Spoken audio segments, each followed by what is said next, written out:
এটা হলো স্টারবাকসের লোগোটা পেছন দিক থেকে কেমন দেখাতে পারে তার একটি ব্যাখ্যা। এখানে যে অংশটা দেখা যাচ্ছে সেটা তার লেজ, যেটা দুদিকে ছড়ানো। আর এটা বোঝা গুরুত্বপূর্ণ যে এই ডিজাইনটা ইচ্ছাকৃতভাবে এমন করা হয়েছে। আর কিছুটা অদ্ভুতও লাগতে পারে, যেমনটা পুরো ভিডিওতে দেখা যায়। কেন স্টারবাকস এমন অদ্ভুত একটা ছবি বেছে নিল সেটা বুঝতে আমাদের শুরুতে ফিরে যেতে হবে। ১৯৭১ সালে প্রতিষ্ঠাতারা মোবিডিক থেকে অনুপ্রাণিত হয়ে স্টারবাকস নামটা বেছে নেন। সিয়াটল যেহেতু একটি বন্দর শহর আর তাদের কফি জাহাজে করে আসত, তাই তারা চেয়েছিল তাদের ব্র্যান্ড সমুদ্রের সাথে সম্পর্কিত হোক। এরপর তাদের দরকার ছিল একটি লোগো। কোম্পানির তথ্য অনুযায়ী পুরনো সামুদ্রিক বই ঘাটতে গিয়ে তারা এক রহস্যময় সমুদ্র চরিত্র খুঁজে পায়। ১৬শ শতাব্দীর একটি ২ লেজওয়ালা মৎস্যকন্যার ছবি, যাকে পরে সাইরেন হিসেবে চিহ্নিত করা হয়। প্রায় সাথে সাথেই তারা বুঝে যায় এটাই তাদের লোগো হবে।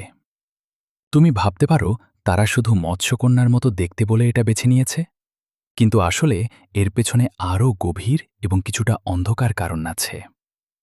সাইরেনের নিজস্ব ইতিহাস আছে, যা একটু ভয়েরও। প্রাচীন গ্রিক পুরাণে সাইরেনকে প্রথমে মানুষের মাথা আর পাখির দেহ হিসেবে দেখানো হতো।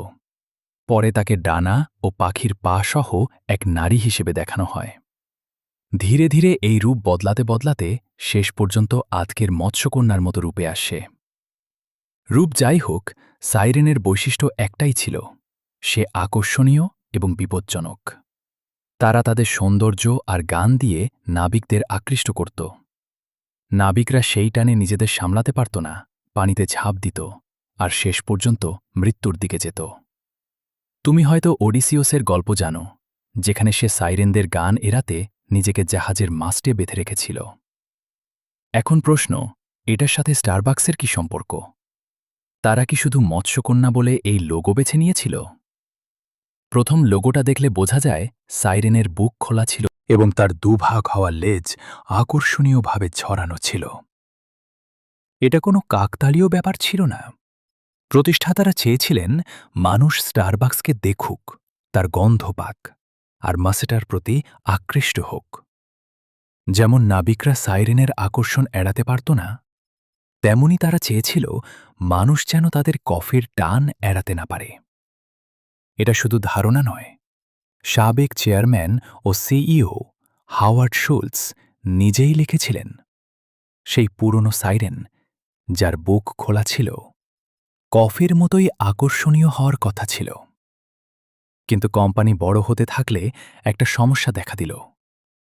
এই খোলামেলা ডিজাইনটা বড় আকারে ব্যবহার করা একটু বেশি অস্বস্তিকর হয়ে যাচ্ছিল।